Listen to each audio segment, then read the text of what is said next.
Hello and welcome to Stream Tabulous. So I was hoping to get this video done earlier today, but unfortunately another hard drive decided to play up, causing me to lose my models.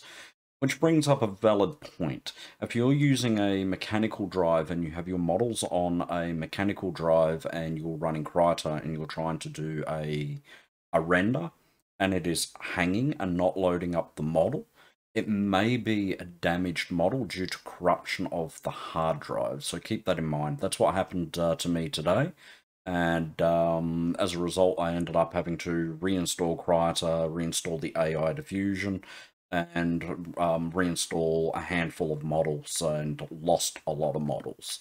So moving forward, what I want to do with this video today is talk about prompt adherence and see how different models actually react to the prompts.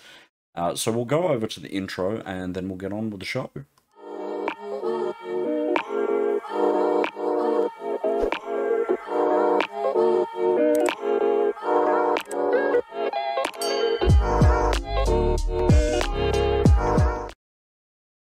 So here we are at Civet AI, and we're taking a look at just the Lightning XL models. So we got 4 of these new models. There's a bunch of junk down here which we'll have to ignore, but we want the checkpoint XL, checkpoint XL, checkpoint XL, checkpoint XL. There's one down here, but it seems to be more of a merge than a trained model, or at least I tried it and it wasn't the best. So it's these ones here we want to actually take a look at.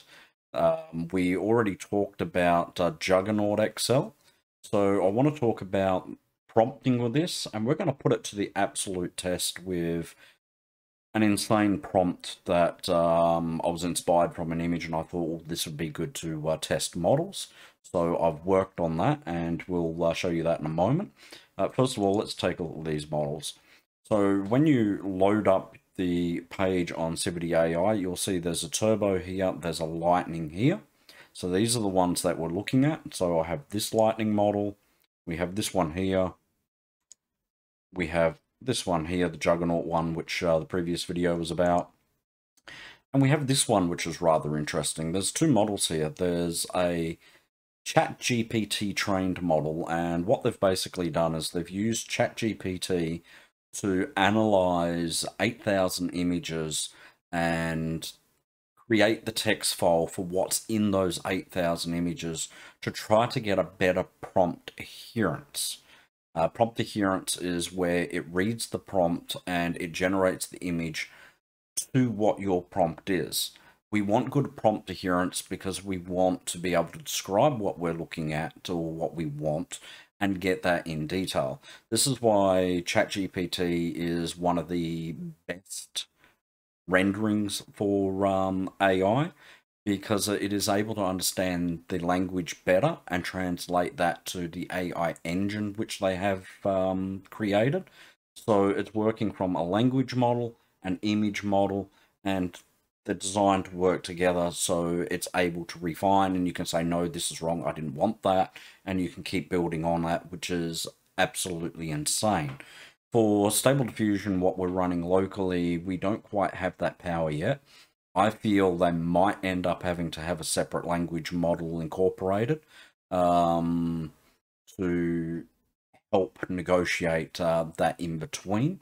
I don't know if that will really work. I'm not a programmer, so that's out of my realm.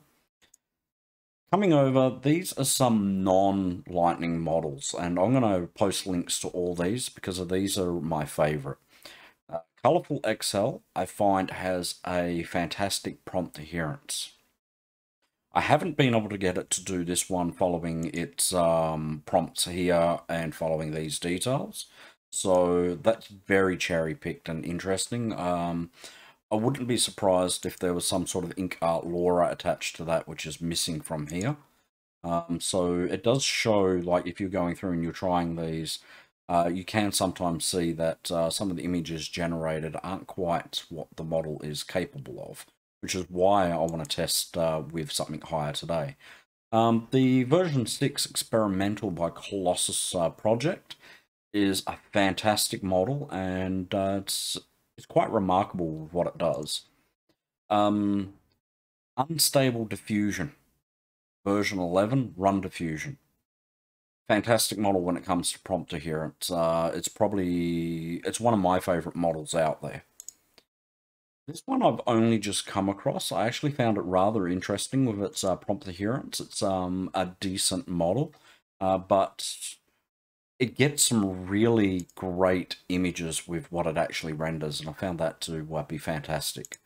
And then, of course, we have Gibbermix, or Gibmix, and I think this is a great model itself. So all these are models which I have a tendency to lean towards, minus the the SDXLs, the SD 1.5 models, which we've talked about in prior videos. But we're going to have a look and see how the old GTX 1070 handles running these models and get an idea of time and performance. Of course, we may have to cut forward. Now, to give you an idea, this coming here, the whole what we're going for, and it may be a bit of a weird image to try to, might shock a couple of people out there. But the reason we're going for this one is we're not going for something which is exceptionally beautiful. We want that sort of crease lines in the face, and what we're trying to do here, and this is based on an image I've seen, I think it might have been Midjourney, or possibly it was ChatGPT. I did see someone test it with ChatGPT, and they got great results, and it was writing across the entire body, and it had grey skin, horns, and that sort of semi, sort of crinkly look in the face, which I thought was very unique, and something which is really hard to try to get Stable Diffusion to do with these models. We can see this one here. This was actually a 1.5 model, and the 1.5 model didn't understand the prompt or how to do it at all, which is why these Lightning models and the SDXLs are important for us using older hardware. We come down to here, and this is more what we're looking for. So, tattoos and unrecognizable sort of writing on the skin going across it. And then we've got this one here, which it's totally missed the fact that we want grey skin, and we want that sort of evil looking look to it with carved writing, ends, glyphs, symbols. So let's take a look at this. So we'll come down to the Juggernaut, and we're going to see how that handles the prompt. So we're going to run that. And these are set up to using the Lightning sampler. And I have tested it with different samplers, and it does work the best with the Lightning sampler at these steps and this sort of guidance strength. Okay, so we may have to skip forward a little bit. You can see that Juggernaut is absolutely fantastic of getting that realism in the eyes and the skin. So it's certainly not knocking Juggernaut. Juggernaut is a fantastic model, but I'm finding that its prompt adherence is not up to what we're actually looking for. It's deciding to go for beautiful and human. So now if we come across and we move to the Starlight, which is a non-lightning model, and we'll take a look at that, and we'll find that this is one of the Starlight version 3 is one of the earlier models created with the 1.5. It's still very, very good with what it does. It's absolutely exceptional at following your prompts and getting really good quality images. But when we come to a prompt where there's a lot of detail in the description of what we want on the skin, we start to see that its prompt adherence is short with how much it can actually follow and how much it can actually stick to. And we come down, we see here that we have to run this one with a Keras, and we're running it at 15 steps with a guidance of 3. And that is important. If these steps are too low, you're not going to get a lot of detail in it, and it will just Basically, as I've described before, it's doing the artwork and then it's just going, oh, I don't have to do any more, and it stops rather than keep going and building up those layers. So it's something to keep in mind, where the lightning models will do more faster with the layer design. We can see here that that's fantastic. We're getting that description that we're actually looking for. We're getting the tattoos, we're getting the sort of, you know, evil sort of look with grey skin, and that's what we want. Now we're going to come through and move up to the Hollow World Lightning model. This is the non-GPT trained model, and we'll see how that runs. This is a lightning model, so once it loads up, it will be faster. Keep in mind that when you're running these models, the reason they may hang to begin with is it needs to load that model up in the cache before it can use it. And sometimes they can take up to 1.5 minutes, 2 minutes, depending on your system, depending on how fast your SSD is. If it's a mechanical drive, they take longer. You can still get up to a minute on the SSDs for them to load up, which is what I'm getting at the moment. So, and I'm trying to obviously keep away from that not safe for work, and have told it zoomed in, so we have to watch that. Some of these models seem to push that, which is not what we're going for here. It can be frustrating sometimes. And again, that's that prompt adherence. It's not paying attention to the negative prompts where it should be, because we have that information in there. And again, up the top here, we're telling it that we have clothing, and it's ignoring that.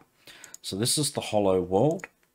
And we can see that we're not getting that grey skin, and overall the picture is very blocky and very, very bad. Now, if we put that in comparison to its GPT model, you can also see that Hollow World model is taking a lot longer to do its work on, and that is likely due to the fact that it does have a large text information to the images, and it is trying to work it out based on this. And I'm finding, you know, generally it's pretty messy. This one actually isn't half bad. I mean, I've run this multiple times, and I have not got an image which is this good before. So I'm surprised with that. And we have 20 steps. We're running it on Keras, and we have the guidance of 7. So very slow. We'll come back to that in a moment, and we'll see how it goes again. We'll move on to the Dream Shaper. I've always found that the Dream Shapers are generally good models. We'll let it render, and we'll skip forward, and we'll take a look at what it looks like. Okay, so we have our Dream Shaper here, and we can see that it's getting those tattoos on it. It's not really getting writing, but it does seem to be putting that in the background, despite the fact that we say that it should be on the skin. We're getting those grey skin, but what we're not getting is the close-up. So far we can see that the Juggernaut is the worst on its prompt adherence, which is sad because it's a really good model. We can see here that the, what was this one? I think this was the Starlight model, is exceptional considering it's not a lightning model. This one here is the best at the moment, which is surprising. It is very messy, so there's a lot of grain to it and a lot of artifacts in the way it's done its writing, so it's not really trained to create letters of any type. So it's very messy there is what I'm taking it from. And we know that the Hollow World in the non-GPT is horrendous. So we'll move up to the Lightning, the Reality's Edge, and we'll take a look at that model. And we'll see who wins on the prompt adherence. And as I said, this is a great model, or great prompt to test it with. And after seeing it, I thought, well, you know, I have to see if Stable Diffusion is capable of doing this, because the intricacies in it, and the ChatGPT one that I seen that someone tried to create it when I showed them the image, they got it just almost perfect, but there's a little bit of a cheat because they're able to actually load that image up into ChatGPT and then just say, okay, I want to change it to this, and I want to change this little bit here. So of course we can sort of do that with inpainting, which sort of defeats the purpose when we're doing it. We're trying to do it just purely from a prompt. And we also don't want to know the prompt that's used. We want to try to describe what we're seeing in the image and then have AI work it out, rather than the AI scan with the information that it's trained in, which is obviously going to give good results every single time, because if it's scanning it and it's going, okay, it's got this, it's got this, it's got this, to my model. So that's something to keep in mind. Again, we're getting the too realistic, too much of the human nature to it in the Lightning Reality Edge, so not winning there. We'll move up to Colorful 2.6, which I've used in the past, and I've actually set this one up to use the Lightning sampler. I have found that it seems to handle it rather well. It makes a slight improvement on speed, but it's not overly fast. So that's something to keep in mind. But when you read through, it says to use the Euler A, I believe it was, or the Keras. I forget what it's called. The DPM++ SDE Keras M2, I think it is. That's one of the sad things with the AI diffusion for Krita, is it is missing the non-2M models, and it is missing the 3M models. It'd be nice to see, samplers. It'd be nice to see all the samplers in there to actually see how they work on different models, because it is nice to play with them and see how they actually affect the model. They can make an absolutely massive difference to a model. There is no Lightning sampler, so I believe it has been created for the Krita AI diffusion, and it probably is the correct sampler to what the Lightning models have, and I believe it probably has attached the workflow to it as well to get the speed. And that will be in the, you'll have to have 1.15 installed to get that.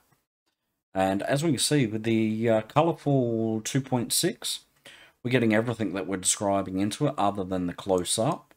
So we're getting something that looks like writing, and keep in mind this is a small image as well.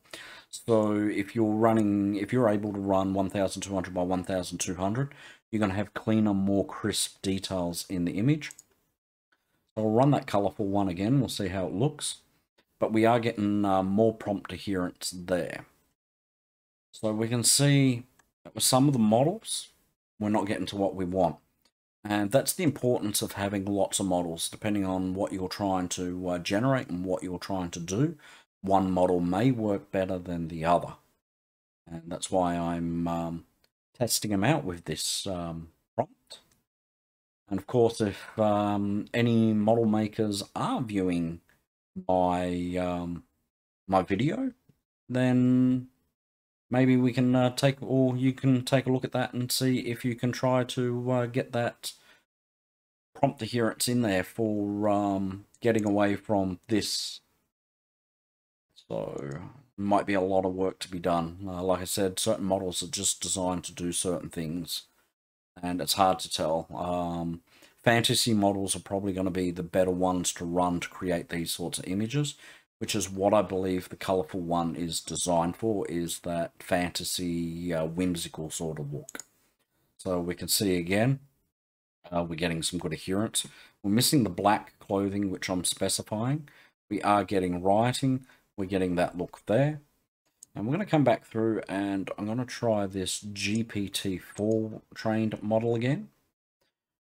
Because I was rather amazed with the render on that. We'll see how we go. Hopefully I'm not freaking you guys out too much with these renders. You have to understand that generating a person is easy. and a lot of images that you generate are pretty straightforward. Generating a person with specific details or specific tattoos is something which is exceptionally hard to do. And when we flood it with this sort of information, it really puts the models to the test. That's what we're heading for here. One of the other models, one of the other prompts which was catching AI and confusing it was, as I mentioned before, a cat holding a fish running. Because generally you see a cat in all fours holding a fish in the mouth rather than actually holding the fish in the paws. So even when you had holding fish in paws or holding fish in hands, the AI would just automatically go to fours and in the mouth. I don't know how it got picked up. I guess one of the model developers seen that prompt and went, okay, well, Bing's doing it, ChatGPT's doing it. Why aren't Stable Diffusion models doing it? And they worked on it and they trained it to actually get that information in there, so it actually paid attention to it, which was fantastic. So we can get that now with Juggernaut, Lightning Juggernaut. We've seen that. So that leaves me to testing with a prompt like this, which is a lot harder for those sort of fantasy characters. It's certainly... Okay, we're just going to zoom in because obviously the bottom of this is not quite user-friendly. So it's sort of getting there. It's hit and miss. It got there with that one. It didn't really get there with that one. We could probably render another one and see how we go. Of course, you know, it's one of those things where you probably are cherry picking. Oh. Okay, so we can see the Hollow World one isn't half bad, but it is really gritty. It's something that probably need upscaling. So this is a tough prompt. If you want the prompt, you'll have to leave a comment in the chat below. I'm unsure whether to put this prompt onto YouTube just because of the fact that it does get hit and miss with clothing, which I'm not a fan of. So if I put the prompt up, I'd put it on my cloud to download the text file to it. That's the other thing. If you get a good prompt, it's handy to always copy it and save it to a text file. I would love to see the option to import a prompt from a text file and import a negative prompt from a text file, and also a clear button to actually clear the prompt. I think that would be a fantastic thing to be embedded into here, but we don't have that at the moment. So you can see that Lightning Dream Shaper is not getting the skin. So yeah, there we go. The best one overall is definitely the colourful 2.6. It is really paying attention to a lot of that information. There is some of course, missing. It's not exactly the cleanest, but the fact that it's getting that information into the image and getting closer to what I'm sort of envisioning is fantastic. And it's not to say that we can't come in and edit the photo, select areas, and change parts of the image. So we'll do one more run with the colourful. That was a colourful as well. And we can see there's writing in the background. We're getting those tattoos on the skin. We're getting those wrinkles on the face, which were described in there in details as well. So crease lines on skin. So we didn't want it looking horribly old, but we wanted to look like, well, like it was sort of not too friendly, or yeah, something off. Uncanny Valley sort of look to a person. It's like, well, wait a minute, this isn't exactly human. And of course, you know, when we come to the Juggernaut one and we're not going for human, we've got 100% human, so it's a bit of a downfall there. Still a good model, highly recommended. It just shows that you need to have your model set there to actually do things.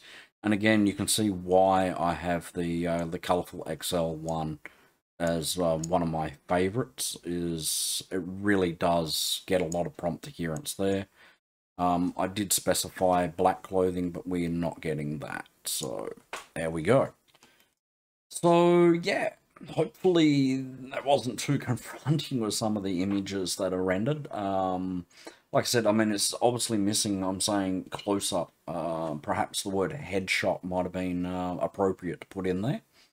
But we can see how models are actually different with their prompt adherence, and that's one of the things that they haven't worked out 100% yet with Stable Diffusion models, is getting that prompt adherence there.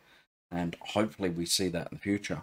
I will try to do a video, hopefully before next week, on some of the features of the new 1.15 model for, or AI diffusion.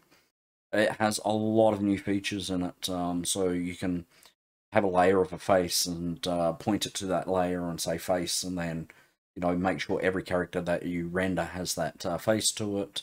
You have new options to make sure the AI knows that you're in painting, out painting, or changing a item in a specific area, which is very handy as well.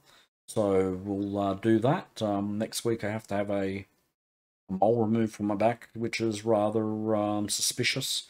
And I don't know how I'm going to go sitting after that for a little while. So we will see. So don't forget to, of course, like and subscribe and get the bell on for notifications. If this helped you out in any way, leave a comment below. If you are interested in this prompt and you're a model maker and you want to sort of try to test out your prompt adherence and work on that a little bit, and you're looking for that type of prompt which will push the AI model to the absolute maximum, let me know in the comment below and I will upload the prompt onto my cloud, and you can download it and test it out yourself. And of course, I will see you in the next Streamtable List video. Thank you for watching my video and sticking around to the end. If you like my videos, it'd really help me out if you could like and subscribe. It helps the YouTube algorithm to push my videos out there to more viewers, which in turn helps me and helps everyone. So thank you for watching my video and hanging around to the end, and I will see you in the next video.